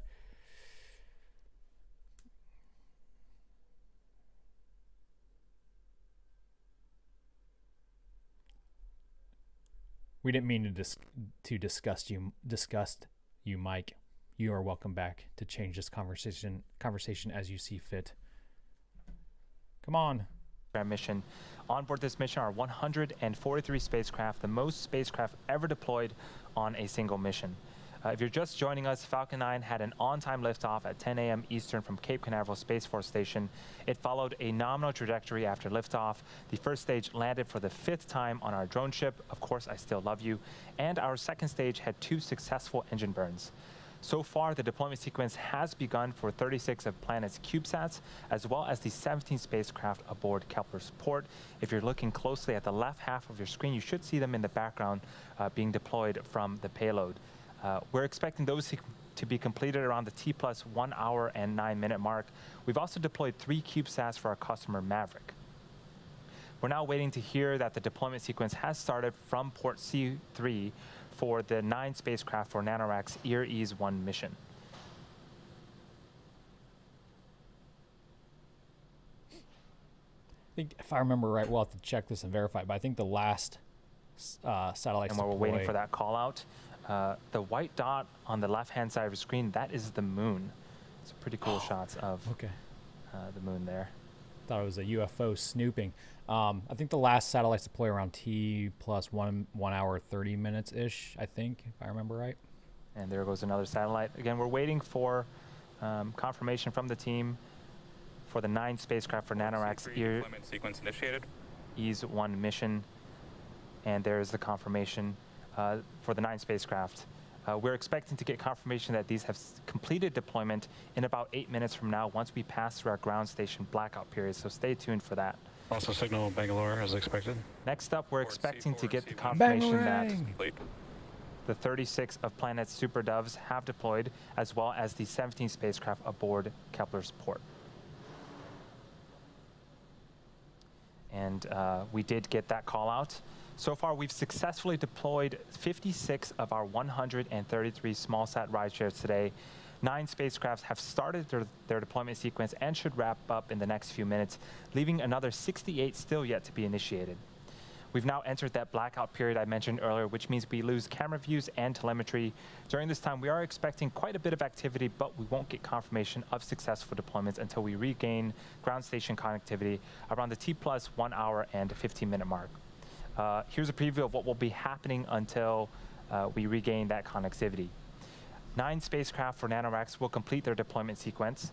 The first of 2 ports for our customer EXO launch will start and then finish deploying from port B3. Their second port, B2, will also begin its deploy sequence, but won't be completed until approximately T plus 1 hour and 16 minutes. Exolaunch has a total of 30 spacecraft on today's mission. From there, 2 spacecraft will deploy for our customer Capella from 2 separate ports. And lastly, Spaceflight Incorporated customer IQPS's satellite will also separate. And while we wait to regain access to ground station coverage in a few minutes, sit back and follow along with our animation that shows you where we're at in the mission. We'll see you back here at the T plus 1 hour and 15 minute mark. Sounds good, bro. Okay, we got some super chats. Uh-oh, this is all Stumpy's fault. Stumps. $5 donation train. Who is with me? Apatalk, SpaceX, and space-eccentric fans. Let's throw Lab Padre in there too. Thanks, Apatalks. Appreciate you, bro. Brew. Alex, I'm with you, Stumps. Lab Padres falling in. Zen Dragons. That's a sweet name. Rock on. Very beautiful. Lab Padre for Orion. Okay. I must have missed that one, but I appreciate all you guys. You guys are so kind. Gosh. Check this out. Okay, Lab. Let me bring me up big really quick. So back in the day, and maybe he still does, but back in the day, Lab was making challenge coins. SpaceX challenge coins. Check this out. This one was for Starhopper focus camera. I command it. Yeah. Isn't that cool? I don't know, Lab, have you made any more challenge coins for these missions? If you haven't, I highly recommend you keep them going. And if you have them like on your store, please let us know. I would like to get some more.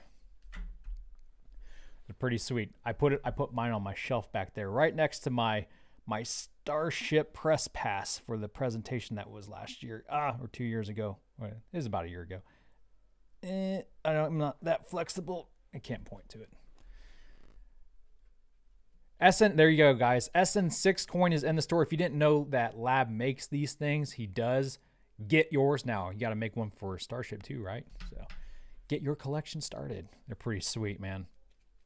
They have challenge coins in some military branches. I know in the SEALs they had some.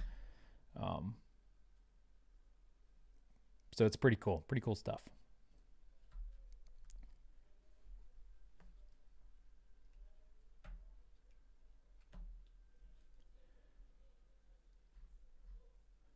Oh, okay. I see Lab Padres. Ooh, check it out. They recovered the fairing ship, or the fairings on the ships. Sweet. They fished them out of the ocean.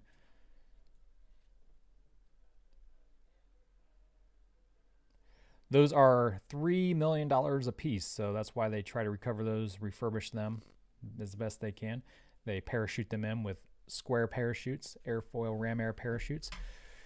So Lab donated on behalf of Ryan because Ryan is broke. Ryan, you're a good guy. Thank you for the thought. Lab, you are definitely a good guy. And I miss you. I can't wait to see you and the wife again. Maybe I can convince the lawyer wife to come down to Boca Chica with me. Now that she works at her new law firm, she gets to work where, quote, she finds it most reasonable. So I'm sure she can come along.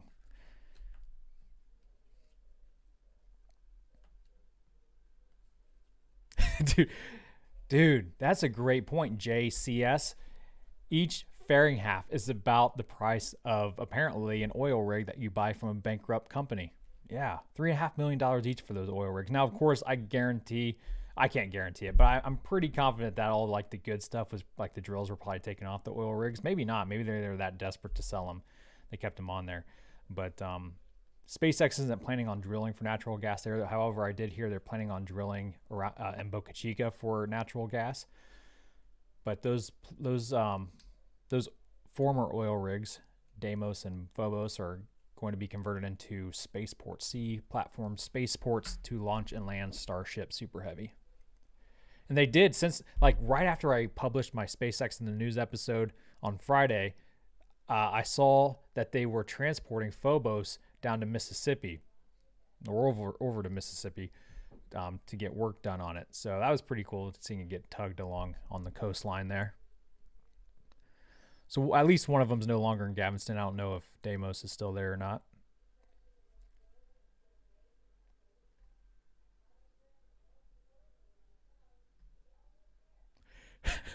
Omar, Ryan, donate some blood then, or donate semen. You probably get more money for that. I'm just kidding. You don't want any of your kids out there running around not knowing who their daddy is. 33 SmallSats for commercial and government customers.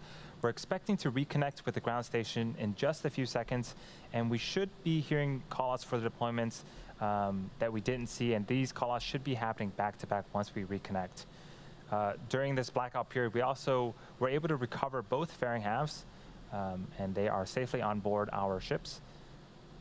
And the callouts for the satellites should be happening around the T+1 hour and 1 hour, 15 minutes, and 50-second mark.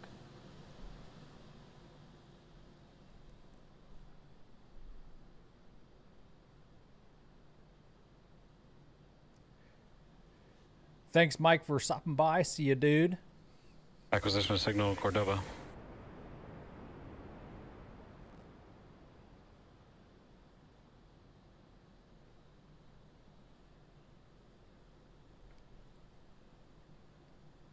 It's cool we still have feed. I wonder if they're using like Starlink satellites Deployments to confirmed on port relay C3, the signal. B3, C5, B1, and C6.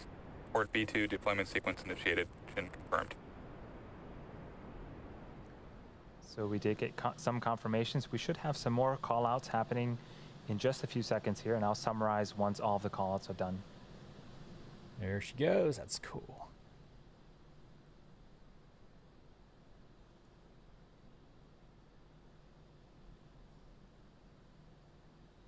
Port A4 deployment confirmed.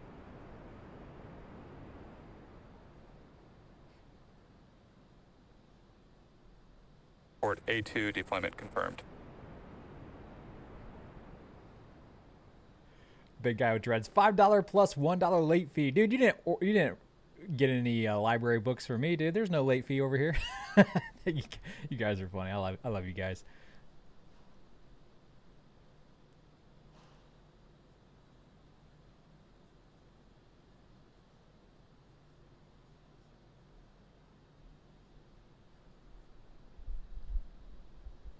Port B2 deployment sequence complete. Zen, Lab and wife are the greatest. They really are. They're nice people. They say people from Texas are the nicest. It's true. And out of those people, I found that Lewis and his wife are the nicest. They invited me out to lunch the first time I met him. Lab had your shirt on for the last launch. It's because he has good taste as well. Love the mutual support, friendship. Me too. I love the love. Good people, those guys. And I'm not just saying that because he's here listening, all right? If he wasn't, I would talk smack to his face. It sounds like but we've gotten all the totally callouts. I'm going to go ahead and good guy. recap all the different ports. So from port C3, the NanoRacks Ear Ease 1 mission's 9 payloads have deployed. From port B3 and B2, the ExoPort-1 spacecraft deployed with 2 ICE-Eye radar imaging satellites aboard, and ExoPort-2 with 28 spacecraft from the DLR ICE-Eye Nano Avionics Swarm, and TU Dresden began its deployment. From port C5 and C6, deployed 1 SmallSat each for our customer Capella. From port B1, the Spaceflight Incorporated customer's IQPS satellite has also deployed. And from port A4, SpaceX Spaceflight Incorporated's Sherpa FX-1 spacecraft has deployed with its 13 spacecraft on board. From port B2, the final SmallSats for EXO launch have now deployed, making for a total of 30 on today's mission. And from port A2, D-Orbit's Pulse mission with its 20 spacecraft on board has also deployed. And that will conclude the rideshare portion of the mission. With these deployments behind us, we are now going to enter another short coast phase before deploying our 10 Starlink satellites. So sit tight, enjoy the music, and we'll be back at the T+1 hour and 30-minute mark. We'll see you then. I'm sitting tight. I'm sitting tight. How does one sit tight? Literally. I wonder where that expression came from. It's always fun to learn where expressions came from, like Saved by the Bell came from, I guess, people in the UK burying people alive on accident, so they put a bell above their grave with a line going into their coffin, so if they were alive when they buried them thinking they were dead, they could ring the bells and then save them, hence Saved by the Bell. See, you came here to learn fun facts. But sit tight, I don't know where that came from. How does one sit tight in their chair? Like, do you hold on tight? Don't get it. Someone more wise than I needs to explain that one. Anyway, Alex inquiring about the polos. Dude, I actually did just speak with my mom, which is a good thing. Everyone should speak with their mothers from time to time. Just a couple days ago, and she's been quite busy with like other orders because space-centric merch isn't like her top priority because she's mainly a kids embroidery kind of shop from out of her house. She had a lot of orders with that, and she also said she got kind of burnt out there for a bit. So, because last I heard, she was also working on these different Starship to Mars patches, but she was having kind of trouble getting the polos to embroider without tearing up the shirts. Because I like lightweight shirts, including my polos, like kind of like polyester golf polos, like dry fit ones that they're kind of hard to embroider without destroying. So I'll get back to you on that. I know it's been a while. I know we should have had them out by now, but it's science. Science is not my strong suit, even though I taught it for a few years. Thanks, man. Did you not say that you made your own? I'm curious. How's that one doing? Did you really end up making your own? You took a patch and just sewed it onto or stuck it onto one of your polo shirts. That's a good idea too. But yeah, we'll make it happen. I don't want to push her too hard. She just had her birthday the other day. We have a lot of January birthdays in my family. She just had hers, so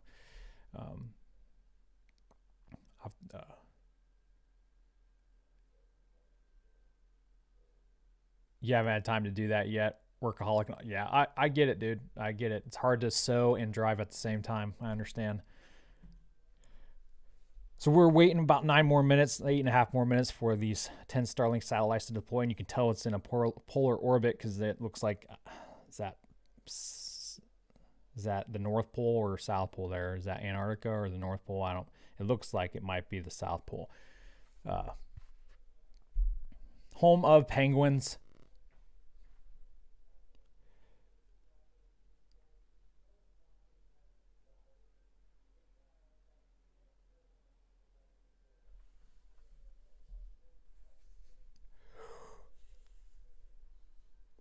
Oh, is it north? Greenland is right there? Dude, how could you tell? You have good eyes. My geography isn't the best. Eric Beavers, still here. What's up, Eric? Eric is a big Falcon representative of the channel, and he's very generous. Eric owns his own company, right? You want to tell us the name of your company, Eric, or do you just want to keep that a secret? Eric's a good dude. Appreciate you, Eric. Zen cookies. Dude, let's not talk about food again because I'm starving. I am freaking hungry, dude. I typically don't eat breakfast. I typically don't eat till sometimes 4 p.m. Some call it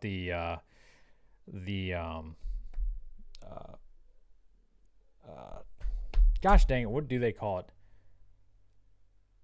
Where you only eat like 8 hours a day. I usually only eat one meal a day.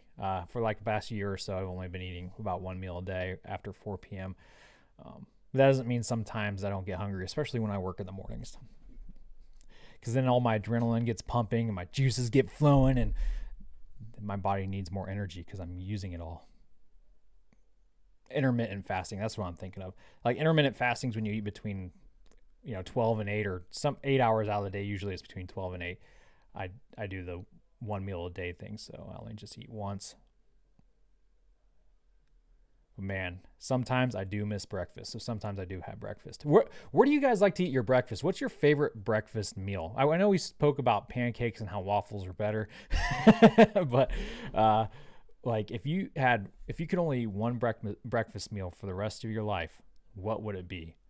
I think mine, and you guys will probably find this disgusting, but I don't care. I think my favorite breakfast meal is McDonald's steak, egg, and cheese bagel. Have you ever had one of those things? It's like crack for fat people, man. It is delicious. Okay. And what sucks is after COVID happened, McDonald's and all these restaurants like minimized their menu. So they don't even have bagels anymore. So you can't get it. Like it has crushed my soul. I am still not over it. And thinking about it, it's actually depressing me. So I'm sorry I even brought this up. Sunny side up eggs. Yeah. Oh, dude, I'm with you, Prodeus. You take your fork, you poke the freaking yolk, let it drip a little bit, let it run, get your toast, rip it in half, dip it in the yolk, eat it because that's where it goes.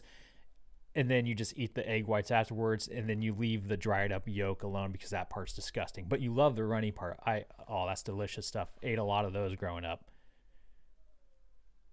Gareth White, January birthdays are the best. I think my mom counted them, and we now have 10 birthdays in my family.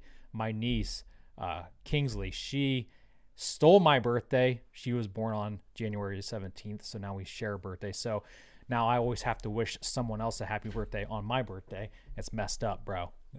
It's fun, though. Look who decided to join us really quick before I get into your breakfast answers. Hold on. Don't go anywhere. Oh, did the dog cam freeze up? It did freeze up because Kunu's not laying in the corner anymore. He's laying in the middle of the room. Gosh dang it, doggo cam, you let me down. Screw it. That's the second time. That's what I get for using my old webcam. It's a Logic Cam 1080 something. We're back to coffee. Some people just eat coffee for right out of the can for breakfast. Appetalks. Toasted muesli with yogurt and full cream milk, or milk as I pronounce it. Chewy thinks eggs are nasty, but they're high in protein though. My neighbor has a chicken coop that he built over the summer with his kids. I live in a neighborhood. It's not like we live out on a farm, but we do live right next to farmland. So they have like 8 chickens. They bring us cartons of eggs sometimes. It's pretty funny. My dogs, Cairo and Kuno, they love to just stare through the fence and stare at their chickens. Eggs are delish. I just had an omelet yesterday. Carrie says, Hardee's has a prime rib biscuit that's similar to the steak, egg, and cheese. Do they? Is it on a bagel, though? That's like the best part is the bagel. I love bagels, all right? I'm not even Jewish. I love bagels. Bagels are tight. They are they're like the donuts of they're like the donuts of bread. But donuts are kind of bread, right? They're doughy. So I don't know. They're like donuts only without the fun stuff on them.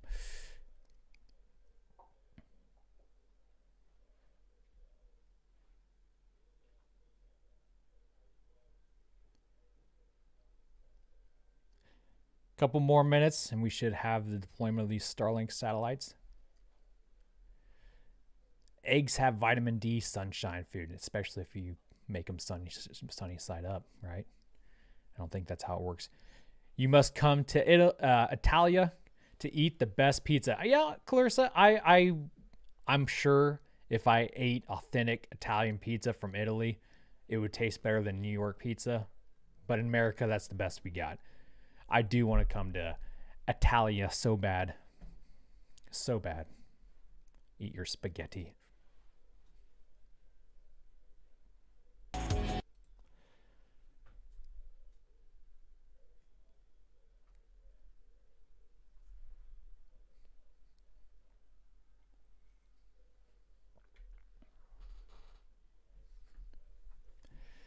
What kind of pizza do you love, Juan? Do you like just normal pepperoni and cheese? Do you like, you know what? It's a good specialty pizza like that every pizza shop now has is their buffalo chicken ranch. That is some delicious pizza. I also like pepperoni and sausages too. If you start putting pineapple on your pizza, you're disgusting. If you start putting anchovies on your pizza, you're a Ninja Turtle.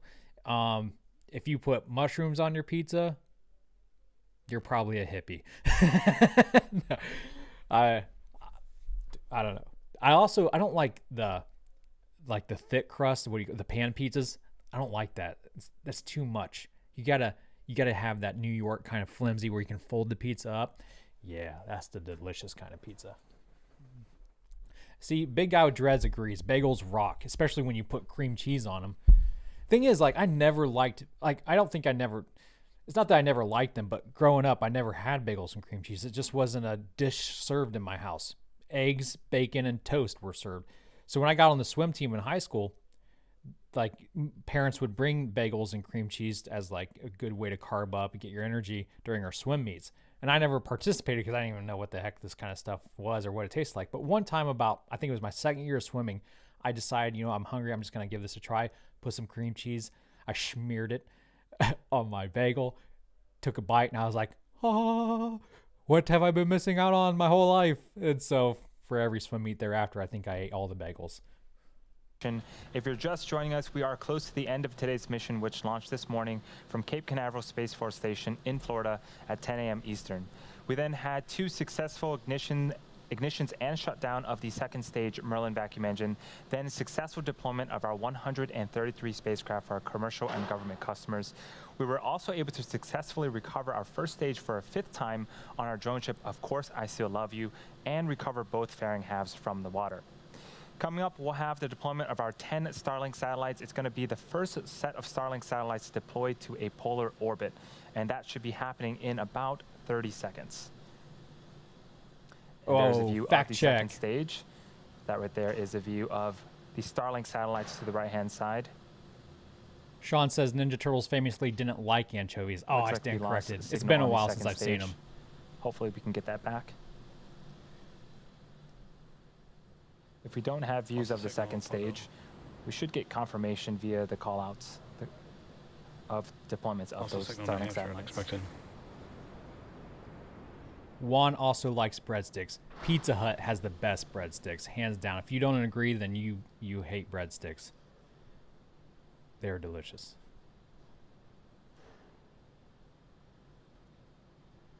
Ryan can see where he lives from here. He's from the North Pole. Or Canada, I guess. No, that looks like Greenland up there. Partial data back from New Hampshire.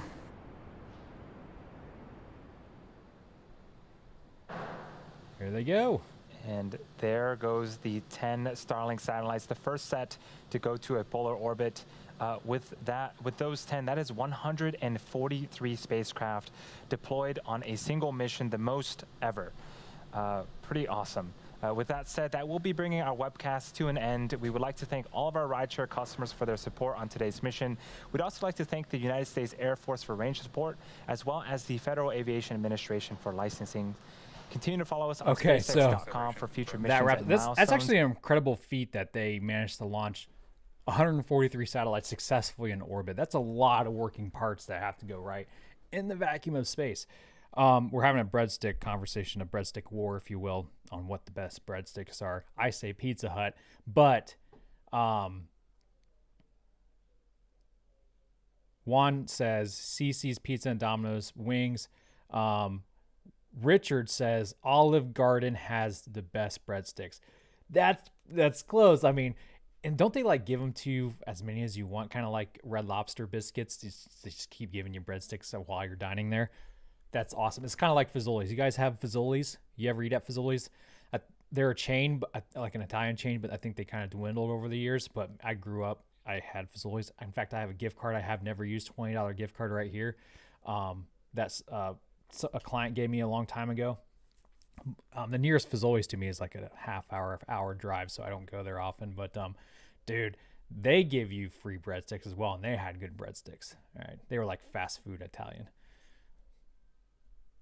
A lot of people nobody agrees with me that Pizza Hut has the best breadsticks. Are you kidding me? What about Red Lobster biscuits? You guys like Red Lobster biscuits, right? Everyone has to agree with that.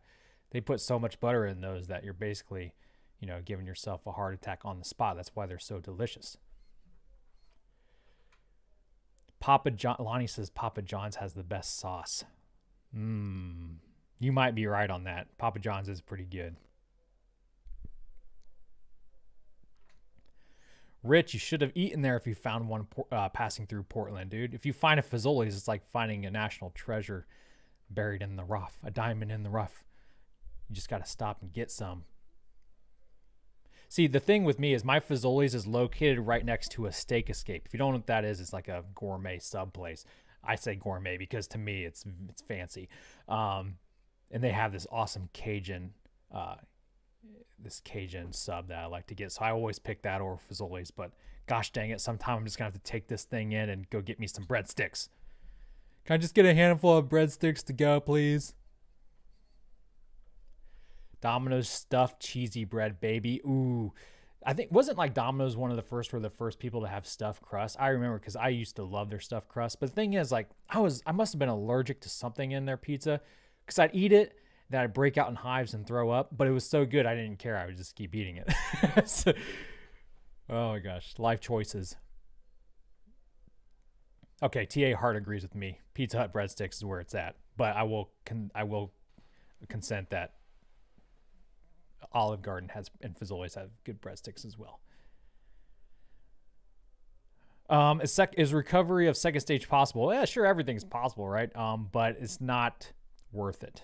Not worth the headache, I guess, of trying to figure it out. They were thinking about doing it, recovering it by deorbiting it with a retro burn and then using like an inflatable heat shield to slow it down and deploying parachutes. But Elon's like, nah, we're just going to go with the Starship route. Because he even at one point floated the idea of just building a miniature Starship to put on a Falcon 9 rocket as well, and then just kind of fly the Starship or skydive the Starship back in and land it that way.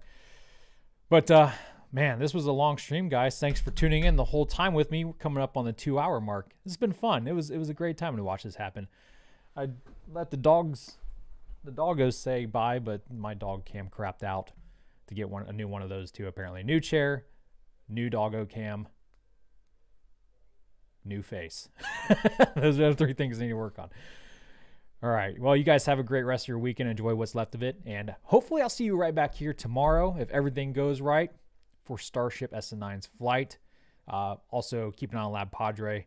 I will be tuning into his for that mission as well. We'll take it as it comes. Have a good one, guys. Until next time, Godspeed. Have a good one.